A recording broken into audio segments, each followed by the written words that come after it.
I just wanted to underscore this whole principle of gratitude.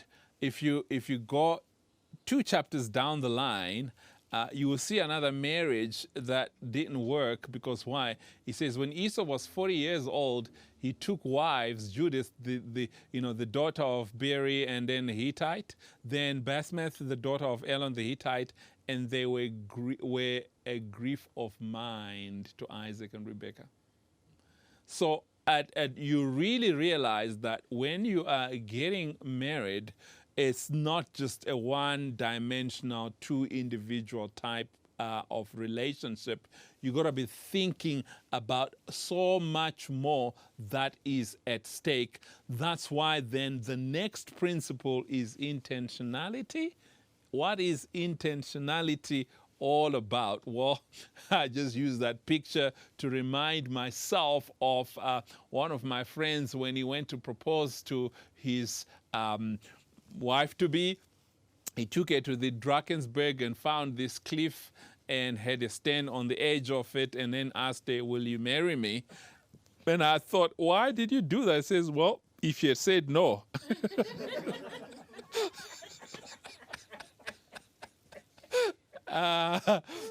So he had a plan. So she had to say yes, because there was something else. Sadly, that relationship never worked out, because the intention was wrong.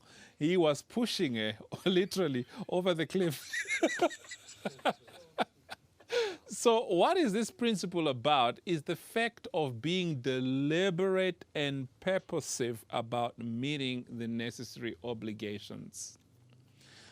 I have to say this again and again to many, many young people. You don't get married simply for yourself. You don't. You get married for the Lord.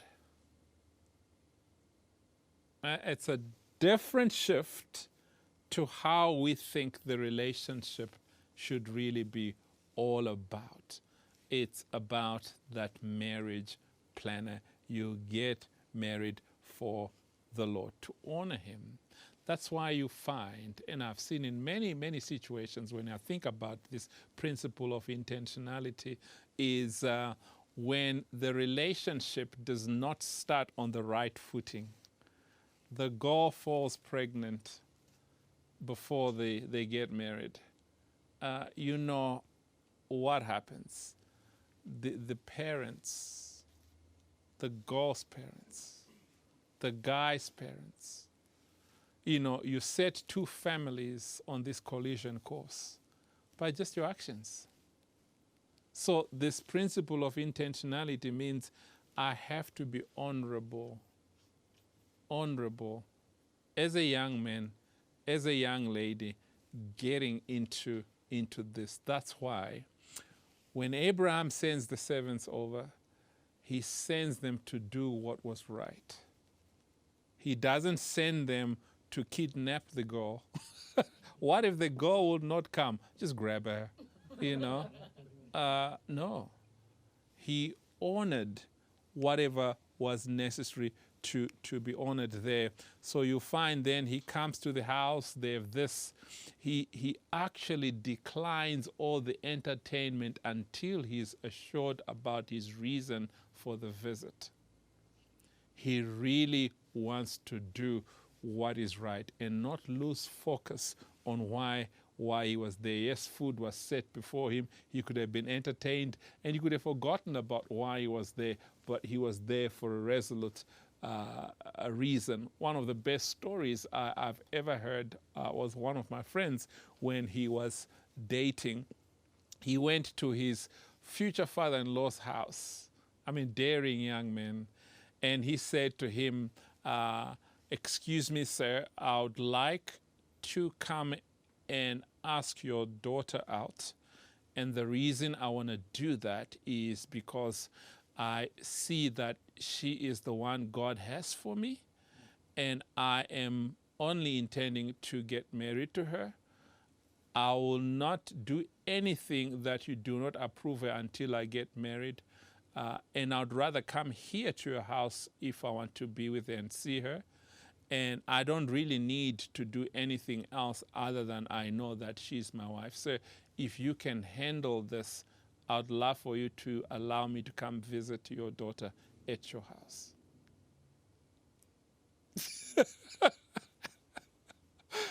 I'll throw away the spade. If a young man came and said that, I'll throw away the spade. Why? Intentionality. He wants to do what is right. And he has declared, I won't do anything. Why? I'm actually right here. That's what I want to do. Why would you think about a gun and all these things, you know? No.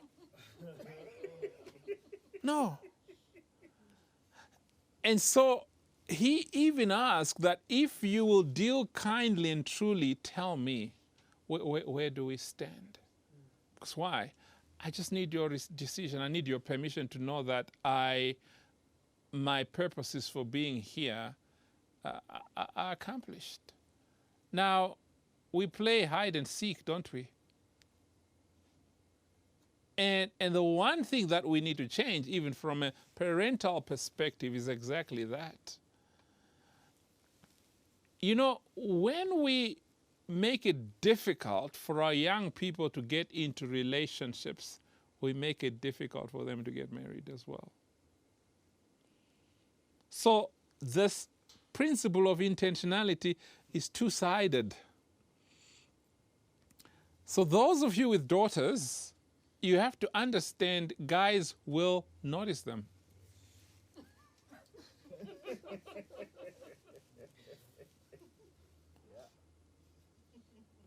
They will.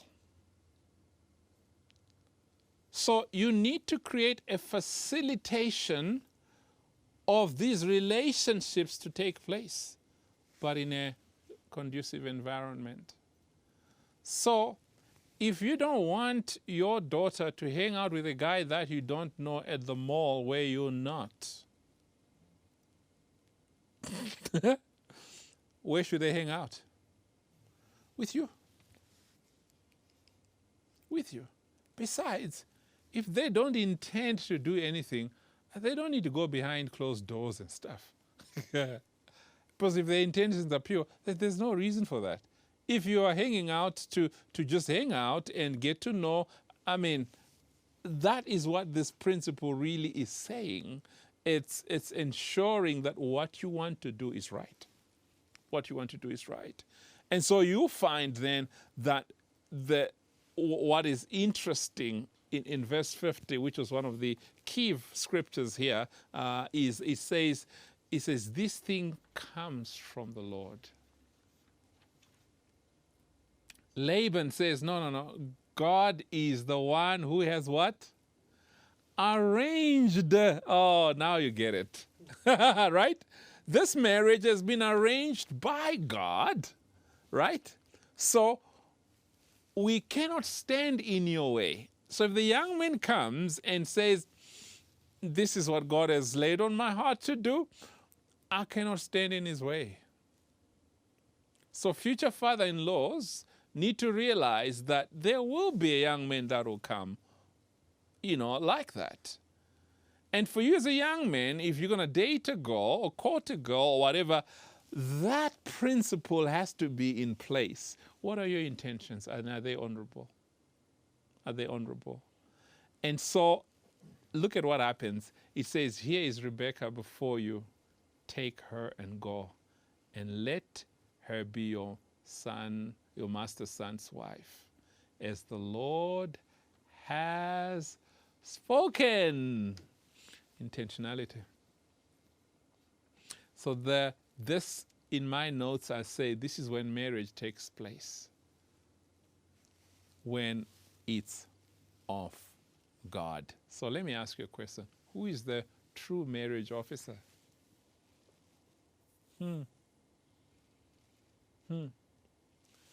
Even the parents. Laban is a brother, which means the father had died by this stage. He's playing that role of saying, we're facilitating that this goal, because of what God has said, she goes along with what God is doing at this stage. So this is when marriage takes place, when the bride is handed over from her family to the groom's family, which also implies there's something to be said about the family's blessing. Oh, please hear that. Because when you don't have that familial blessing, it means things are not where they ought to be. It shouldn't be that when you get married, the the in-laws are actually outlaws. It should really bring two families together. Look at the surrender. She can go. She really can go. You know, I know when when we paid our dues, I remember the one day we had to pay the bride price when we got married. Boy, I paid. Oh my goodness, I paid. You know, I think I'm still paying. But I remember the day that I took in the last chunk of whatever was asked for. My father-in-law had this smile on his face. He said, "My son." First time he called me that. He says, "My son, take your wife." And she says, "Hey, you now belong to him." And that's the first day. We hadn't done the church wedding yet, but that's the first time he actually allowed us to travel out of town together on our own. Why? We had honored the families. And I remember at that time, like, oh, now we had secretly done it before, but you know, but that's the first time officially. We were able to, with his permission, to actually go. And we drove like 3 hours to go to where they used to live, to bring some stuff back. And yeah, in his mind, honorable. Do you know how hard it is when an intended marital relationship begins with a statement that is an exclamation mark? You are what?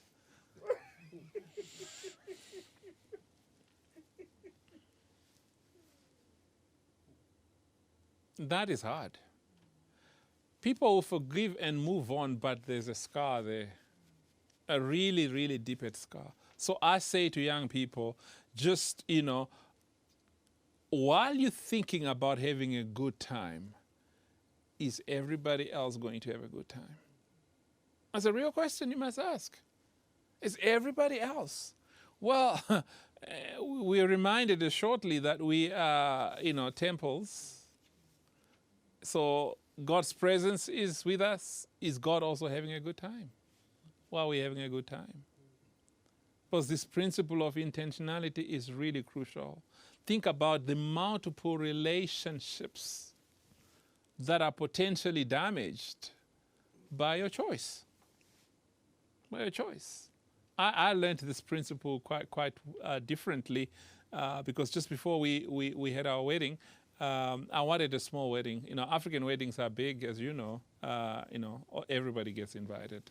You know, whether you have done it officially or not, people just come. You know, and so I thought, you know, I want small and you know 200 people. So I went to my dad and says, "Oh, on my side of the family, we'll have only 100 people." And my dad said, "Oh, okay.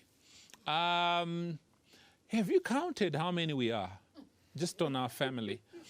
Like no. He says, well, okay, let's start with your immediate family. By the way, I'm one of 9, so already, and they're all married, and they all have children. So when you come to that immediate family, we're at 45 people. And then my dad has 4 brothers, so my uncles and cousins, you know, we had 106. Then my mother side of the family. Before we even then talked about friends and so he said, "You go tell them that they can't come."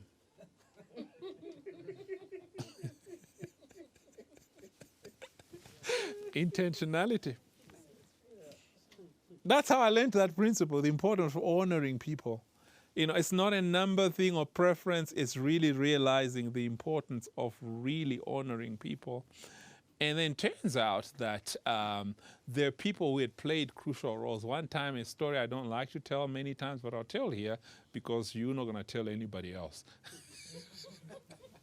Is I got stuck in a bucket. I don't know how, but I'm told I did, and I couldn't come out. And then as a little boy, and then this man had come and split this bucket open because it was a metal bucket, hard to, so he split it open. And then my dad says, you need to tell that man he can't come to your wedding because he saved my life. Yeah. But we ended up not even paying for our own wedding. Why? It's the same community that then just contributed to our wedding. I don't know how many thousands of people showed up. Quite honestly, I don't remember. There were just far too many people. Some of them was meeting for the first time. But this principle is that when you mess things up, that's the community that's affected. That community, all of it, is affected by your inability to self-control that issue or really do what's honorable, So it came to pass then that you will see that when he's granted this, look at that, he worships the Lord yet again. Worships the Lord. Notice that retention of that worship posture throughout, and then the generosity. Now this is where the real payment comes. So the servant brings out jewelry, silver, gold, clothing, and and showers. That's the bride price now. In this case, it's voluntary. In my case, I'm told how much is enough, So, but it's being done from a heart that's really grateful. And that's what we really need to think about when we look at this principle. And then there's a real sense that this mission is accomplished. Please send me back. So what is the reflection here? A relationship is only considered when marriage is on the cards. And why is this important? Is many young people come to me, I'm in a serious relationship. First question I ask, when are you getting married? That's what makes a relationship serious. Before that, we actually don't know. But when this is happening, that's when we know. So here is what makes it then honorable. It is always right to do what is honorable for all the families concerned, and I would say even the community concerned. Because if your intentions are not right, think about, I always have a family picture. I think about all my brothers, sisters, and siblings and whatever, and I think about what happens to all this matrix of people, this relationship when I mess up. Because they're the ones that are going to share in the shame. Oh, that's the father of that one. Mm-hmm. That's what will happen. So this principle becomes important. Then principle number 7 or 8. Where are we? 8 is unconditional. What is unconditionality? Well, it's simply this, and I like this principle. It says that marriage works well through the willingness of the parties to unconditionally invest in it. Oh, wow. Unconditionality, yeah. So notice Rebecca had not yet met Isaac. They say, let the young woman stay with us a few days, at least 10. And then the guy says, no, please, we need to go. What happens after that, They say, well, we'll call the young woman and ask her personally. And he says, then they called Rebecca and says, will you go with this man? What does she say? I'm going to do it. Never met the guy. But what is the assurance? What she has seen in the servant, it can only surmise the qualities in the master. And that is what she is really going for. Think about it. Think about it. I think somebody asked me, so where does love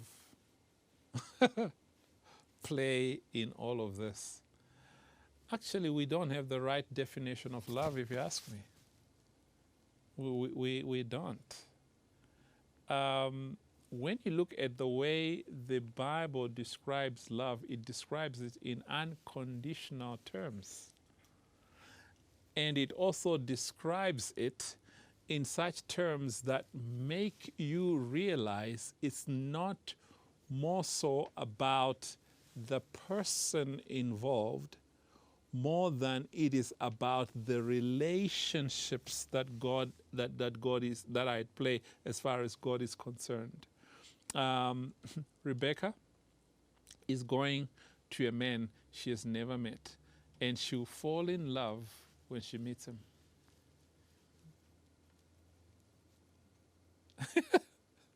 Think about it practically. Only when she sees him, she doesn't know what he looks like. So what does she fall in love with? Who he is. Who he is. That's what she falls in love with. You know. And so we have to read love this way, that love is patient. It means I need to take all the necessary time to allow the person to become who God has made them to be, and just love them for who they are. Love is kind. I have to do my best to make sure I create an environment where this person can thrive. Love is not envy. I don't have time to compare myself or them with anybody. It does not boast. I'm not proud about who I am or who they are or what we have and so forth. And it's not rude. I have no time bringing them down. It is not self-seeking. I don't have time to push my agenda. It is not easily angered. In fact, I'm forgiving all the time. I don't even remind them of when the times they hurt me or did things I didn't like. I will not even delight in things that where they bump the car and I say, yeah, now you got your fix. I'll always protect this person, and I'll always trust them. I'll always hope in them, and I'll always persevere through whatever we face. Why? This is what never fails. That's what makes love unconditional. How have you made love conditional? We have a picture of what we want, this person, and then we want to fall in love with that. This is what love is all about. I give myself to bring out the best in the other. That's what Rebecca was positioning herself for. To give herself to bring out the best in Isaac. That is what love truly is. So infatuation has mostly been mistaken for love. That's why you find that less than 2% of high school sweethearts actually get married. You know those people who are high school sweethearts, less than 2%. Why? Love is really when you give yourself for the benefit of the other person. And that's what makes it unconditional. So even when we come with some of the things that we use, they're not the things that will make this relationship go forward. And then fulfillment. Fulfillment is another second last principle that we'll look at. What is fulfillment all about? Look at what it says. Fulfillment is really realizing that a marriage is the most fulfilling human relationship if pursued with divine assistance. Just when we read in a passage, there's one statement there. Rebecca gets there and they bless her, in terms of what she needs to be. The family backs her, and then she arose. She has this picture of willingness to go with the guy, and then she sees Isaac for the first time, and she asks, who is this man? And the servant said, "It is my master." So she covers herself, which was a bride's token for reverence and respect for the groom in that culture. So she really honors the guy. And then look at what happens last. It says, then Isaac loved her. Isaac loved her. And then was comforted after his mother's death. So the one woman that he had known the most in his life, his mother, had been taken away 3 years. He was still in this mourning period. And then he finds a wife. The wife becomes his greatest comfort going forward. He even forgets about his grieving process. Why? The right person came into his life. That's what fulfillment is all about. It's just realizing what a gift. What a gift my spouse is to me going forward. So these are the principles I wanted us to really wrestle around. You know why? The family is the first institution God created as the primary place for shaping a person's life. So you need to realize when you're getting into a relationship, how do I meet the right person? Well, have all of these principles in place so that you start realizing the cruciality of why you're getting there in the first place. So we looked at all these 9 principles, from timing, when we talked about this compatibility, divine guidance, integrity check, and assurance. Talked about gratitude. We talked about being honorable, intentionality. We talked about, this unconditionality, and then the fulfillment aspect. When you look at all of this, behind all these principles is the answer to the question, how do I meet the right person? How do I know I've met the right person? Now, having said all that, I have to say one more thing. And the one more thing is that the entire narrative, 67 verses that we read, assumes not to be just about finding the right partner, but in being the right person. That's what it assumes. Why do I say that? Well, look at what we read in verse 63. Isaac had gone out to meditate in the field in the evening. So while all of this is happening, and they'd gone 3 months and 3 months back, so 6 months, he's just waiting. What is some of the hints of what he's spending his time around? Spending time with the Lord. When you read the book of Proverbs, chapter 31, verse 10 to 31, talks about this virtuous wife, the last bit of the book of Proverbs. And you said, oh, why does this come last? Well, because the entire book of Proverbs is about the son who's being raised. When he's ready for who he needs to become in life, they're now saying to him, you now need to find someone who matches who you are. And that's the description of that woman in Proverbs. So more than just saying, how do I find the right partner? You're going to need to be the right person. It's not about the other so much more. It is about yourself. Why is that? Well, if you're not the right person, I beg you, you don't even know what to look for in the other. So you have to be right in order to know what to look for in the other person. That's why Abraham would send the servant to find that girl that would match his son, because of where God was taking them. Blessings.